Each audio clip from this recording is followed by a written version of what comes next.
हम प्लास्टिक की नली यानी प्लास्टिक की स्ट्रॉ की एक बांसुरी जैसी बनाएंगे। इसको बनाना बहुत ही आसान है, इसको कुछ कीमत भी नहीं लगती इसको।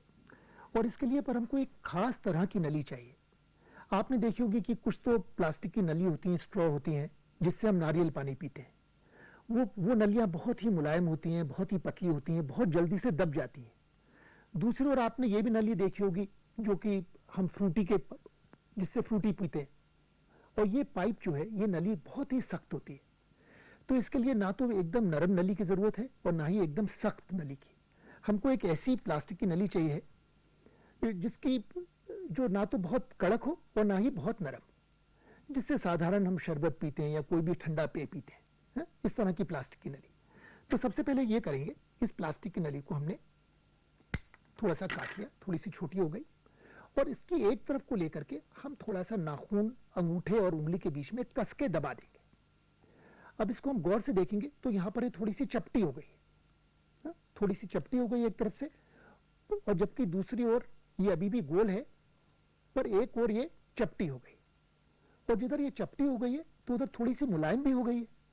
तो वहां पर हम एक तीर जैसी कैंची से लेकर के एक तीर जैसी एक नोक काटेंगे। अब इसको पहले तो हमने अभी एक और इसका काटा, फिर इसको घुमा करके इसी तरह से, अब जैसे किसी पेंसिल की नोक होती है या तीर जैसा, ये यहां पर ये बन जाएगी। इसको अगर हम इसको साइड से देखेंगे तो हमको ऐसा दिखाई देगा किसी मगरमच्छ का मुंह जो है वो खुल रहा है और बंद हो रहा है, एक मुंह जैसा बन जाएगा, खुलने बंद होने वाला। अब हम ये करेंगे, इस हिस्से को अपने मुंह के अंदर रखेंगे और जोर से बाहर को सांस फूकेंगे।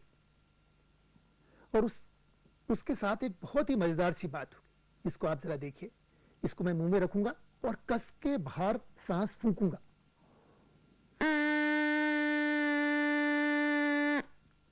तो एक बहुत तेज सी आवाज होती है, पर हम देख नहीं पाए कि आवाज कैसे पैदा हो रही है, क्योंकि जो आवाज जहां से उत्पन्न हो रही थी, जहां से आवाज पैदा हो रही थी, वो हिस्सा तो हमारे मुंह के अंदर था। हम एक काम ये भी कर सकते हैं कि इस वाले हिस्से को बाहर रखते हैं और सांस बाहर फूंकने के बजाय अब हम सांस को अंदर की ओर खींचते हैं। तो हमको दिखाई भी देगा कि आवाज या ध्वनि किस तरह से पैदा हो रही थी।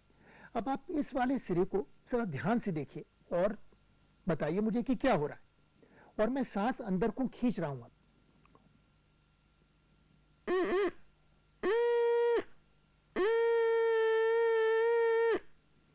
अब दरअसल हो क्या रहा है, इसका मुंह बहुत तेजी से खुल रहा है, बंद हो रहा है, खुल रहा है, बंद हो रहा है, खुल रहा है, बंद हो रहा है, यानी कि कंपन कर रहा है। तो पहली बात तो कि किसी भी बच्चे को रटने की जरूरत नहीं है कि ध्वनि के उत्पादन के लिए कंपन की जरूरत होती है। बच्चे इस बात को महसूस कर सकते हैं, इसका आनंद ले सकते हैं, इसका मजा ले सकते हैं। और जिस बात को, जिस भी घटना को बच्चे महसूस करते हैं, उसको वो अच्छी तरह से समझ पाते हैं। पहली बात तो ये हो गई। फिर हम क्या करेंगे, अब यही जो हमारी जो बांसुरी जैसी है, इसमें हम दो छोटे छोटे से छेद बना देते हैं। कैंची से लेकर के आड़ा तिरछा काटा हमने, तो ये एक थोड़ा छोटा सा टुकड़ा निकल जाएगा और ये एक छेद बन जाएगा इसके अंदर। इसी तरह से एक छेद हम इसमें और बनाते हैं।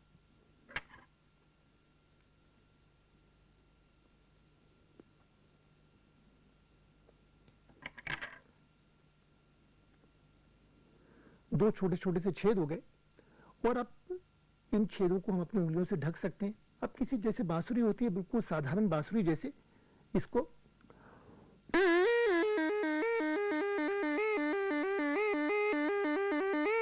तो अलग अलग सुर भी निकाल सकते हैं। तो किसी भी बांसुरी में किस तरह से अलग अलग सुर पैदा होते हैं, इसकी भी हमको थोड़ी सी अनुभूति मिलती है। और इससे एक बहुत ही सबसे जो मजेदार प्रयोग है वो ये है कि हम एक बार फिर से इस बांसुरी को बनाएंगे और उसके लिए फिर हम एक स्ट्रॉ लेते हैं।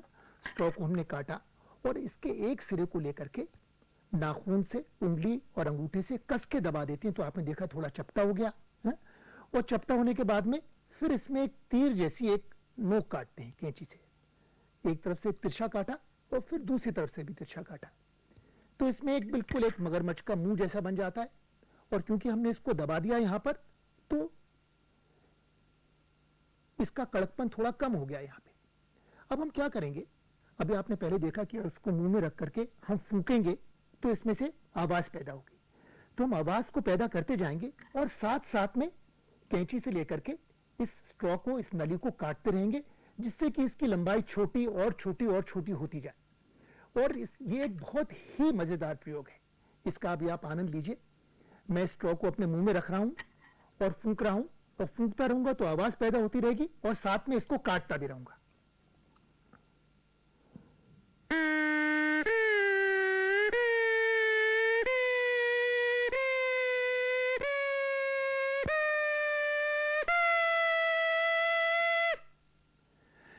तो आपने देखा कि इससे किसी बांसुरी में किस तरह से 7 सुर पैदा होते हैं, इसका हम आनंद ले पाए।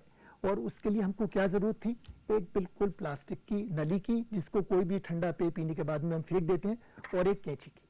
और मुझे आशा है कि आप इस प्रयोग को जरूर करेंगे और इससे आपको बहुत ही आनंद मिलेगा।